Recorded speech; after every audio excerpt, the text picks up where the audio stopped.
আসসালামু আলাইকুম। Learning TV থেকে সবাইকে শুভেচ্ছা এবং স্বাগতম। আমি আব্দুল জলিল, একজন medical technologist in medicine.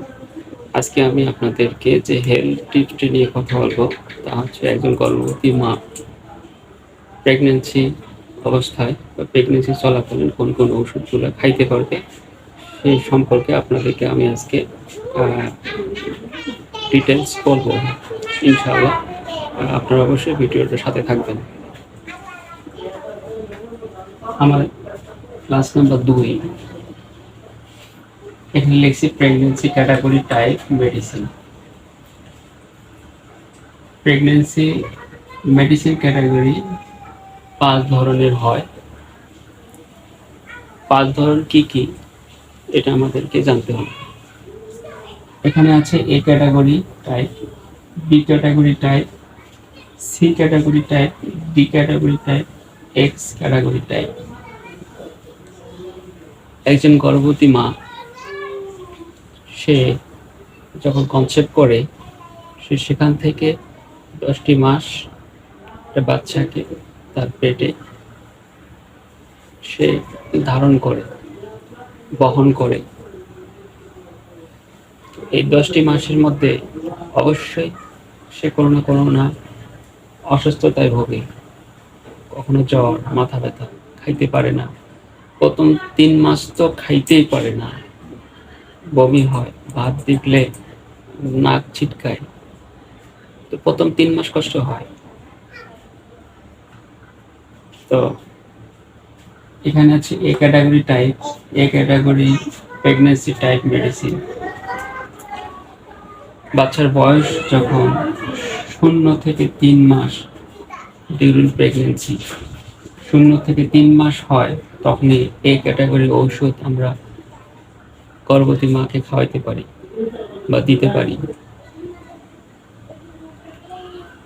B category pregnancy type medicine 3 মাস থেকে 6 মাস ডিউরিং প্রেগনেন্সি, এই সময় আমরা বি ক্যাটাগরি টাইপের ঔষধ দিতে পারি।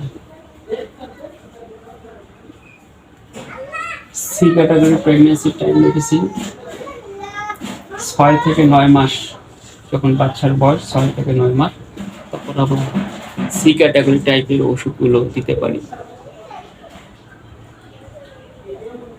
তো এই ক্যাটাগরিতে আমরা ওষুধগুলো দিতে পারি। এখানে কিছু কমন ওষুধ আছে যে 0 থেকে ডেলিভারি হওয়া অবধি কিছু ঔষধ আমরা দিতে পারি। যেমন এই ক্যাটাগরি ওষুধের মধ্যে পড়ে ফলিক অ্যাসিড, গ্যাসের জন্য ধীরে ধীরে কাজ করে প্যান্টোপ্রাজল, যেটার ব্র্যান্ড নাম আছে প্যান্টোনিক্স, প্যান্টোটিপ 20 mg বা 40 mg। এটি আমরা দিব 2 বেলা খাওয়ার 30 মিনিট আগে, অথবা ইসমিপ্রাজল দিতে পারি।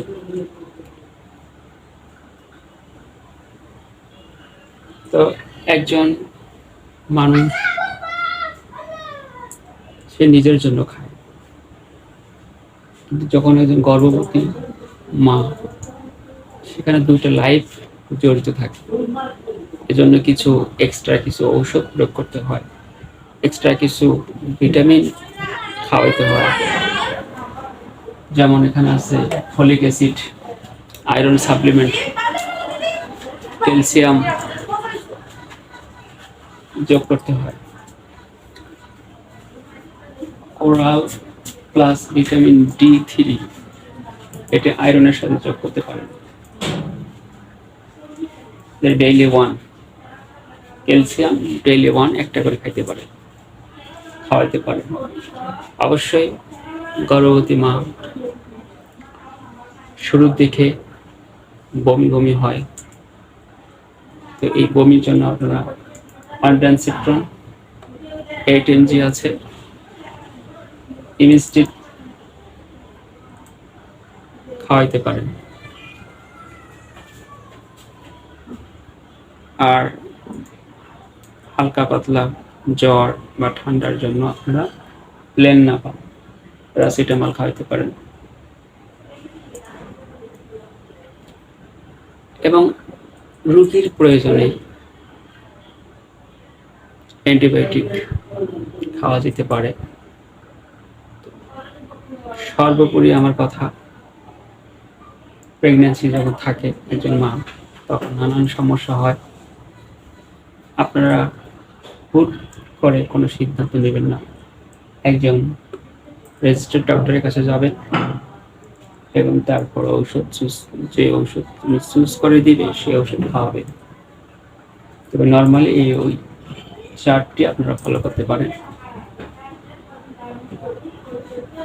অবশ্যই ফলো করবেন।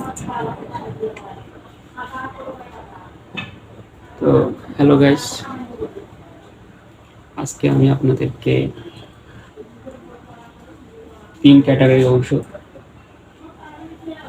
প্রেগনেন্সির সময় খাওয়াতে পারেন, পাশাপাশি কিছু কমন ঔষধ যখন ডাক্তার সমস্যা হয় আপনারা নিকটতম ফার্মেসি থেকে বা একজন ডাক্তারের শরণাপন্ন হয়ে পরামর্শে এই ওষুধগুলা অবশ্যই খাইতে পারেন বা খাওয়াইতে পারেন। যদি আমার এই ভিডিওটা ভালো লাগে, একটি লাইক ও কমেন্ট শেয়ার করবেন এবং পরবর্তী এরকম ভিডিও পাইতে অবশ্যই সাবস্ক্রাইব করবেন। আসসালামু আলাইকুম।